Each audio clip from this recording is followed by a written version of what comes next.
Splurging on dinner at a local hotspot is one of life's great pleasures, except for when it's a total pain. These are the do's and don'ts of dining out. Nice to go out sometimes, isn't it? Yeah. Just because a restaurant looks cool, has a great sounding menu, and is in a fabulous location, doesn't mean it's going to deliver quality. The food isn't necessarily the be-all and end-all, but if it's terrible or the service is bad, it can ruin the whole experience. When booking a bistro you haven't dined at before, don't forget to research whether it's up to your dining out standards. These days, everybody reads online reviews. In fact, a cluster of positive write-ups can be the bread and butter of a restaurant's success. But not everyone approaches online reviews with an appropriate level of scrutiny. Look out for bad reviews that seem to be more about personal taste or down to an unlucky experience. Give more serious consideration to dishes that are repeatedly given a thumbs down as well as a thumbs up, and note any stark hygiene or reservation issues that don't seem to be one-offs. Dining out isn't just about the food. It's a big mistake to not consider the ambience, location, budget, and occasion too. For example, a conveyor belt sushi restaurant might not be the best idea for diners looking for a calm, light lunch in peaceful surroundings. Turning up at a restaurant with absolutely no atmosphere and more serving staff than diners can really dampen the dining out experience. And there's nothing worse than scouring a gourmet menu for the most affordable entree while under the judgmental gaze of a snooty waiter. Meanwhile, a restaurant that's popular with families and kids can really turn off loved-up couples celebrating a special anniversary. Do you remember the days when you could waltz into a restaurant on the spur of the moment for a light lunch or an extravagant dinner? In many places and eateries, times have changed, and reservations are a must. I don't understand. I made a reservation. Do you have my reservation? Yes, we do. This is no doubt partly due to more reservation platforms and diner behavior. Reservations also increased after the pandemic, and, of course, restaurants like reservations because they want to know how many covers they have and when they'll be there so they can maximize profits. For a group booking, it's much better to get diners together beforehand rather than wait for everyone to show up individually. We're here! Yep, we're here, Dad. Tables are often reserved for a limited time, and waiting around for dining partners can eat into that. Of course, the main issue with not reserving a spot for your party is the potential for disappointment, along with disgruntled and potentially hangry would-be diners. If you grab a time slot, you might also be able to select the table that you want. This way, you can avoid ending up on a romantic date night at a table for two by the bathrooms or next to a noisy kitchen. If you're heading out for a special night of fine dining, then you're probably not going to balk at a hefty bill once you've quaffed an espresso and a digestive. Gourmet grazing doesn't come cheap, and top restaurants often have waiting lists. However, in the glut of everyday eating out experiences, there are deals to be had if you know where to look. It's a mistake when dining out to not check 2-for-1 deals, discounts at certain times, drink offers, and also nights with specials at lower prices. Restaurants are businesses after all, and competition can be fierce. During low traffic, off-peak times, dining establishments might use various apps and deals to lure in more customers so they have a steadier stream of covers. With over 50,000 restaurants affiliated with it, OpenTable is a worldwide restaurant reservation platform that gives diners points that can then be converted to discounts. For straight-up deals, you can also look to Groupon. Restaurant.com reveals good offers close to a would-be diner's location, as well as gift cards and prepaid certificates to make the most of the discount deals on offer. You might be advised which wines pair with which dishes by a sommelier at a high-end restaurant, or a head server may impart some recommendations from the wine list at a good eatery. Either way, it's always a good idea to take a look at the wine menu when booking a table, as long as you're keeping your budget in mind. While food may be reasonably priced, adding on a few bottles might pump up the final bill too much. It's good to note that wines by the glass can actually work out to be a lot pricier than by the bottle, especially since there's often such a large markup on wine.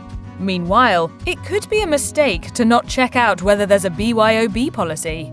If so, be sure to find out the corkage charge before booking. Even if money doesn't happen to be as much of an issue, if you're a wine buff, you'll want to make sure that you're not let down by a lack of crisp whites or robust reds.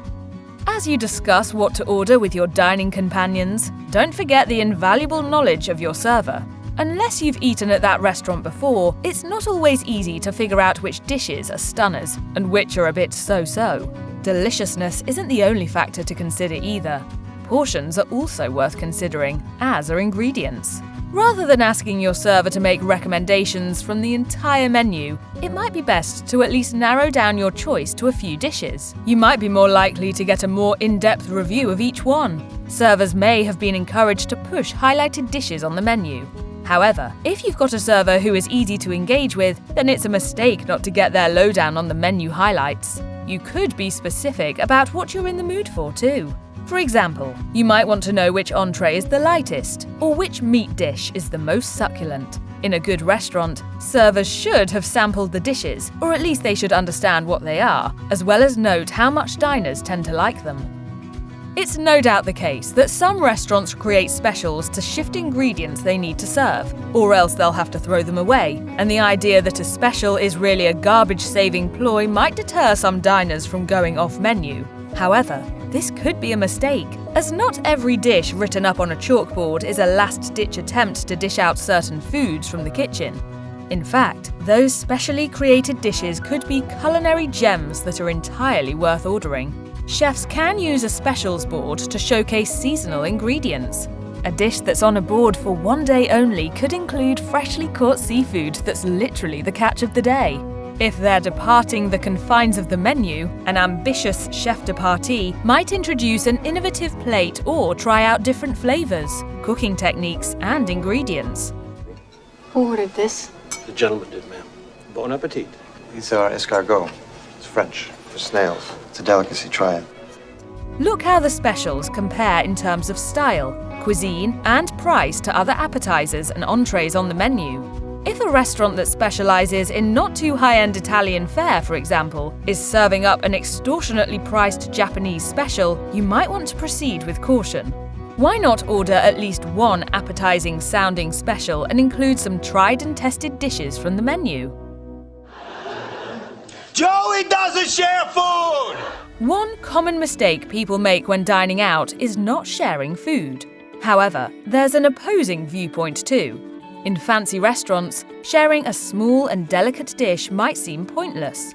An appetizer with just a few bites isn't enough to share, unless it's a romantic dinner. In that case, you might share a special dish like lobster ravioli, but for things like burgers, many people avoid sharing. On the other hand, splitting an interesting vegetable dish could be a good idea. Aside from traditional-style restaurants, many eateries have a multitude of sections on the menu. You might find snacks and nibbles, a specific sharing menu, or a list of big plates, small plates, hot bites, and more. With so much to try, sharing is the way to go, and means you can elevate the dining experience by tasting so many more dishes. It's also a great strategy for avoiding disappointment if you choose unwisely with an individual entree. Also, this casual approach to dining is fun and interactive. It's a rookie error, but filling up on bread before your appetizer arrives is one of the most obvious mistakes folks make when dining out. If the rolls are homemade and warm with a cool part of butter, then it can take terrific willpower not to inhale the doughy delights. Enjoying a bread basket that's brought by a server brimming with seeded rolls and fancy-looking breads is part of the restaurant experience, though. It's simply a matter of not letting bread spoil your appetite. It's easy to binge, but your appetizer won't taste as good if you're not that hungry anymore. At some eateries, it might not be clear how long the bread has been hanging around, or whether it's been warmed up after being offered at another table. Maybe someone picked up a roll, thought better of it, and put it back.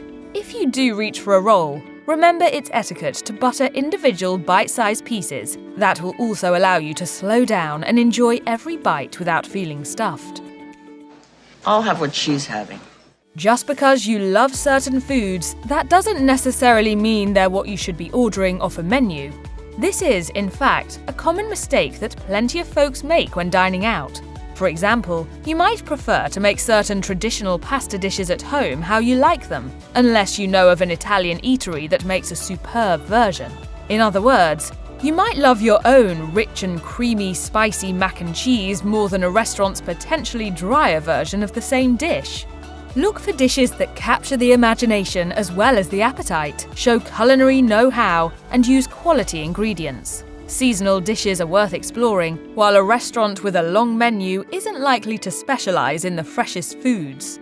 You might want to avoid foods that are easy to make at home. A salad is simple to make when dining in, as are heartier meals such as steak and a creamy mushroom risotto. Give food poisoning classics such as oysters a miss, unless you're dining at a restaurant known for its seafood. And instead of dipping your hands into a dish full of peanuts of ambiguous age and origin, you might prefer an aperitif at home with some spiced roasted almonds as pre-dinner snacks. If you think that dessert is the best part of dining out, then you're not going to like the idea that ordering dessert is a mistake. There is some logic behind the argument. For starters, a lot of dining establishments buy their desserts elsewhere, rather than make them in-house. Since there's generally not much profit in this course, a lot of restaurants simply don't focus on quality as much. There are exceptions, which include bistros that boast about beautiful after-dinner sweetness made from scratch.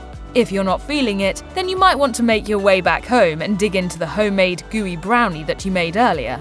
However, ordering a lavish dessert at the start of a meal could encourage diners to choose healthier appetizers and entrees. So, in a roundabout way, you can argue that ordering dessert is good for your diet.